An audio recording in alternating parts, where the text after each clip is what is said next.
I never thought a simple misunderstanding could snowball into something that would change the course of my life entirely. My name is Gideon Marshall. I'm 38, and 7 months ago, I made a choice that, at the time, felt like the only option left. I have been married to Evelyn Carter for 12 years. 12 years filled with what most people would call a normal, happy life. Job routines, weekend dinners, holidays with family, and a shared sense of comfort. Or at least that's how it looked on the outside.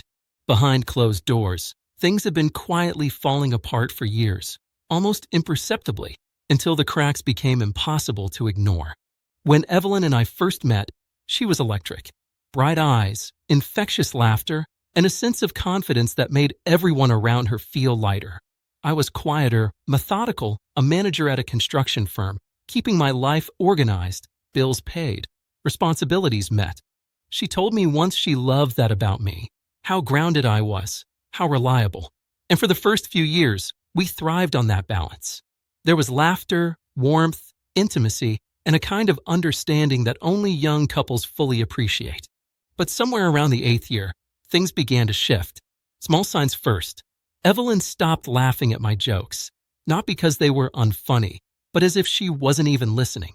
She'd spend hours on her phone after work, scrolling through social media, barely acknowledging my presence. Hugs became perfunctory, kisses turned mechanical, and our late-night conversations dwindled into silence. I thought it was stress, work pressure, maybe a phase, so I adjusted, tried to show more care, more patience, hoping it would rekindle what we once had. By the 11th year, I could no longer ignore it. Evelyn had retreated entirely. Every attempt at connection was met with indifference. She'd mutter, "I'm tired," or "not tonight," whenever I tried to talk or be close. The bedroom, once a place of warmth and laughter, had turned into a desert. I wasn't asking for fireworks. I wasn't expecting grand gestures. I just wanted the basic acknowledgement that my presence, my effort, and my love meant something. But it didn't. One evening, after a particularly long week, I set up a small weekend getaway to a lakeside cabin. I packed everything meticulously, planning for us to reconnect, to reclaim a fragment of the bond we had lost. When we arrived, she barely looked at me, spent the evening scrolling through her phone, texting a friend, ignoring my attempts at conversation. When I reached out to hold her hand, she flinched. I froze, realizing in that instant that nothing I did could bridge the distance that had been growing for years. The next morning, I made a choice. I packed a bag, took the essentials, and left without saying a word. No shouting, no dramatics, no accusations. Just silence. I drove to my friend Malcolm Hayes' house and stayed there that night, processing everything. The decision wasn't impulsive. It was clarity born from years of neglect. It wasn't about leaving because I stopped caring. It was about recognizing that she had stopped caring long ago. I had been fighting a battle alone, silently eroding piece by piece, and I finally understood that staying was no longer love. It was slow emotional self-destruction. 7 months passed quietly. I rebuilt my routine, focused on work, reconnected with old friends, and allowed myself to breathe without the constant weight of indifference pressing down.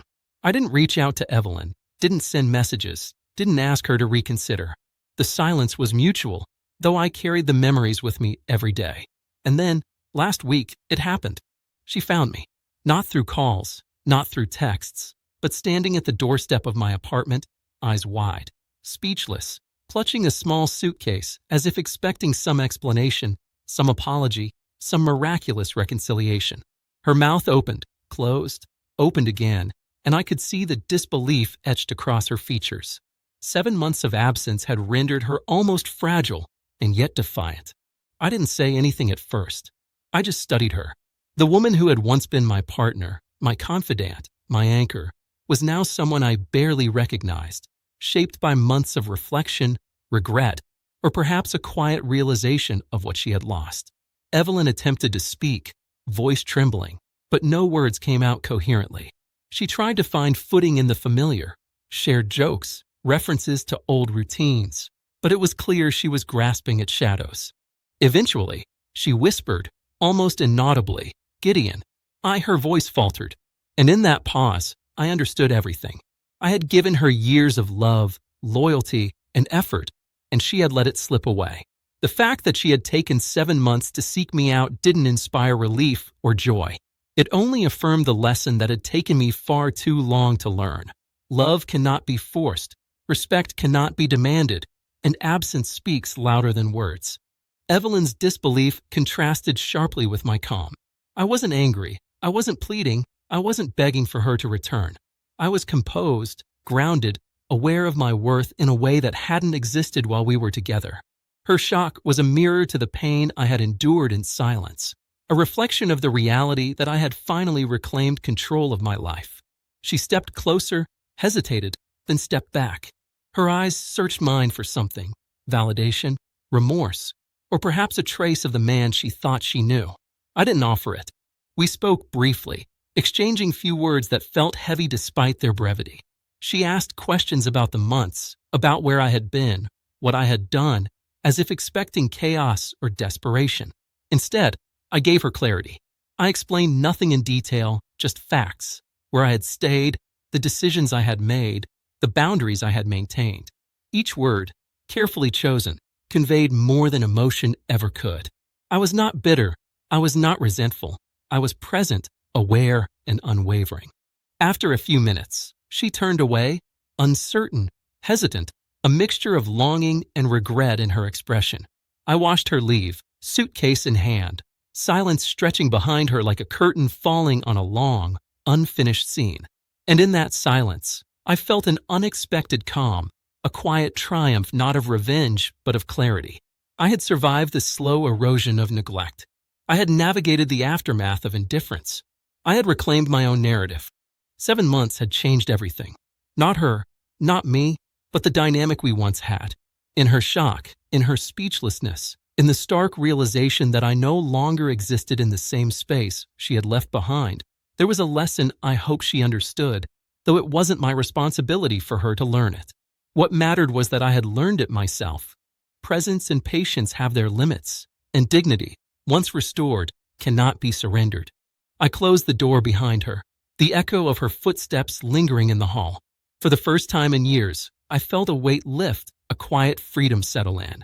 I had faced betrayal not with anger or revenge, but with composure and clarity. And in that moment, as I stood alone in my apartment, the truth was undeniable. Some losses are inevitable, some realizations unavoidable, and some returns are no longer ours to entertain. I had been found, but not by her. I had been found by myself, finally, after 7 months of absence, silence, and unwavering resolve.